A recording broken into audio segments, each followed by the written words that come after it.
The main event was Chris Jericho and Eddie Kingston in the Barbed Wire Everywhere match.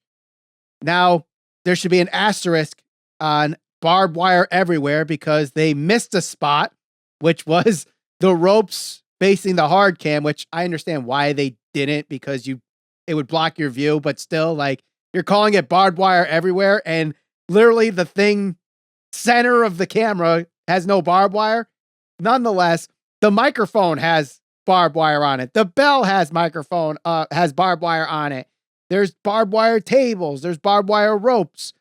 And then, of course, Tony Schiavone was sitting on barbed wire. Yes. And the Jericho Appreciation Society in a shark cage, and Ruby Soho holding the key at ringside. The match starts off pretty well, but then Ty Conti comes out and steals the key from Ruby Soho. Apparently, Ty Conti got her unlocking skills from Paul Heyman because she couldn't figure out how to get the lock unlocked. So but don't forget Anna Jay then came out. Oh, that's right. Anna Jay came out. Turned heel. So now Ty Conti and Anna Jay are back together again. So now Ty Conti tries to unlock the gate or try to unlock the cage. She can't do it, just like Paul Heyman couldn't unlock the handcuffs. Can I stop you for a moment? Go ahead. You know what was missing in this exact moment? What's that? Jim Ross absolutely needed to say, that damn Jezebel. That damn bitch. Well, he said that bitch about 5 times about Jade Cargill. Oh, yeah, that bitch. Like, her mocking Jade, mocking Jade Cargill was hilarious. But either way, let's get back to the Barbed Wire Everywhere match. So Conti can't unlock the cage. So luckily, Angelo Parker's skinny enough to slip through the cage. Daniel Garcia's skinny enough to slip through the cage. Hager and Matt Menard, not quite skinny enough. So they have to wait for the cage to finally unlock. I don't think it ever did. So they're stuck in the cage, I think, still. No daddy magic last night. Nonetheless, they get chased out by the rest of the Blackpool Combat Club. Eddie Kingston thinks he's finally going to win this thing. But no. Sammy Guevara comes out after, his first appearance since Blood and Guts. It helps Jericho win the match. Then they try to beat Jericho breaks his nose. Yeah. Like, this thing just turned into a giant mess afterwards. After the match, like, Jericho and Sammy try to attack Kingston, and Sammy's holding Kingston. Then Jericho misses Kingston. Then Eddie Kingston tries to do that spinning fist while Jericho, I don't know what the hell Jericho was doing. Like, I can't even, he trying to push Guevara away. I don't know what happened here. But Eddie, I think what was supposed to happen was Sammy Guevara was obviously, so Eddie Kingston pushed Jericho towards Sammy Guevara. I assume Sammy Guevara was supposed to hit Jericho accidentally. They paused. They stared into each other's eyes. Sammy Guevara hit him, and then I don't even know what to say. I again, for the second time tonight, I'm speechless on a review. What do you say? What? I think the only thing you can do, you can't even say anything, but just cue up the Benny Hill music. That's the only thing you can do. And then the finish of this. This isn't even the last moment of the thing. They go to the outside, and Kingston's supposed to just throw Jericho into that platform of barbed wire, but it kind of comes off as an awkward hip toss. And Jericho oversells this to almost Shawn Michaels against Hulk Hogan status. And you could just see the look of what the hell is this shit out of Kingston's this is sports entertainment bullshit that I don't want to be a part of. And I'm stuck doing this. What the hell, man?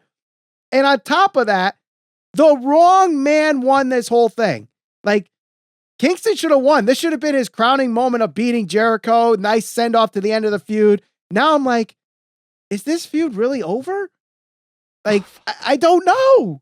Is there does this go on to All Out? Can they really extend this another month and a half? If this goes if they to do, All Out, what does it go to? If this is gonna be what the hell was it? An exploding death match?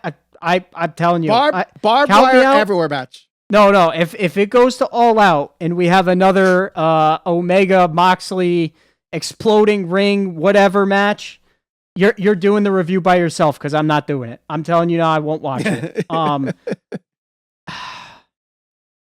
I don't. Look, Jericho came out. He got a great ovation. He looked awesome. The face paint, the Painmaker was back. The entrance, it was all cool. Eddie Kingston came out. He looked like a badass. They started going at it. It started out great. And then we had to overbook things. Yep. For the love of God, just, if this is supposed to be the last match, just let it be the last match. And it was just a mess. And all this nonsense on Twitter and social media about this vaunted AEW botches Twitter account that, for God's sake, you just insured their revenue streams for the next month and a half. Well, no, because they got shut down because they were part of that whole Aubrey. Yeah, well, everybody likes a comeback, and then this time it's freaking warranted. So, for the love of God, what is Tony? What could Tony Khan possibly say about this? And I know everybody loves to defend AEW, but this is not defendable. This is bad. Look, there's times where we come on here, we talk about WWE, and we're like, look, it was bad. This was bad. This was one of those moments where you got to just be like, yeah, you know what? We got to look forward to next week on Dynamite. Yeah, this was an A for effort, but a D- on execution. Poor Eddie.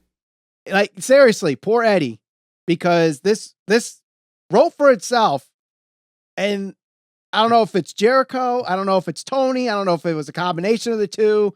I don't know if a producer got into one of their ears, but man, what the fuck is the only thing you could say about this. If you've seen the Rise and Fall of ECW documentary, I believe that's where Paul Heyman said this. They asked him, look, why didn't you try to have all these lights and fireworks and all these things to make it look good? And he said flat out, because it would look cheap because we didn't have the budget to do it. Now, AEW has the budget, but if it's not going to look good on TV, don't do it. They didn't need to do a Barbed Wire Everywhere match or whatever the hell it was. Right. They could have done a First Blood match. They could have had a regular wrestling match. They could have had that make more sense if you insisted on doing a gimmick match, insisted on it to have this be the blow off to the feud. Why not an Inferno match? Considering that this whole feud started off fireballs. I'd like to offer something. Go ahead. Tony, let's stop with the gimmick matches every week. Let's relax. Let's go back to what you said this was supposed to be, an alternative sports-based league. You called it a league. There's a fucking ring wrapped in barbed wire and someone dressed as a shark. There's people in a shark cage. This isn't a league. It's sports entertainment. It is not the alternate to WWE. It's WWE. It's the same freaking thing. Every week there's a gimmick match. We were making so much momentum in the last few weeks on our YouTube channel, and you just lost it all with that comment. What? God, come on. What do you guys want me to say here? What do you want me to say? Not for nothing. This is 2 weeks in a row where Dynamite was okay, but where's the star power? I know they got guys hurt, but isn't this when you go all in on a guy like Wardlow? He's your next big thing or whatever. Mm-hmm. Hangman Page is doing run-ins with the Dark Order. He's a former champion. This is when you lean on those guys, not have people like, who's that guy? I already forgot his name. Who's the guy that wrestled Mr. Rochambeau, Ricky Starks? Cole Carter. Yeah, Cole Cash. That's the guys you got wrestling. Where's Wardlow? Pay MJF. Bring him back. You need these guys. Kenny's not there. Adam Cole's not there. And you got Chris Jericho, 56 years old, rolling around in rubber-tipped barbed wire with a broken nose. I don't know, man. And that's just sad because I'm a huge Jericho fan and I like Eddie Kingston a lot. But Eddie deserves better. He really does. And I'm not just I don't mind the quote-unquote sports entertainment of pro wrestling. I don't either. You know, I like that more than just give me a freaking match. I hate that crap, honestly. Like, why are we fighting? You know, whatever. But Eddie Kingston is a guy, and he's definitely shown it in the last few months, where everything he does in the ring, everything he says on the microphone, like even in social media, like there's a purpose. He goes out to the ring, like you look at him and you're like, if I saw this guy at the bar, I'm not messing with him.